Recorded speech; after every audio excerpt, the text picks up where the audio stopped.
كلمة أو جملة أو كلام أيا كان هتوصف رحلة عمر صبحي لحد الآن، هتوصفها إزاي؟ والله زي ما قلت لك، غير اني مش ندمان على حاجه، الحمد الحمد لله كل لله. اللي عديت بيه كان كل شيء كان ليه اتعلمت منه حاجه. أكيد طبعا. من بدايات الجامعه، من بدايات تعلمي للغه، من بدايات تعاملك مع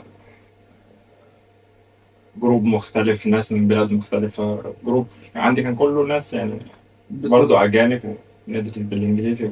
إنك تتعامل مع الثقافة دي يعني كان معانا في الجروب مثلا ناس من تركيا، ناس من أمريكا اللاتينية، ناس عرب، امم. ناس من إيران. أنت عشان تتعامل مع كل واحد فيهم، كل واحد فيهم شخص مختلف. أكيد طبعا. إنك تعدي بإنك تاخد كل الثقافة دي، تفهم إن الدنيا مختلفة جدا بالشكل ده، وإن مفيش حد فيهم امم. صح، مفيش حد فيهم غلط. انت مجرد الناس مختلفة، وممكن يبقى ده مفيد ليك وده مفيد ليك وده مفيد ليك، وتتعلم من ده حاجة مش تتعلمها من صح. التاني.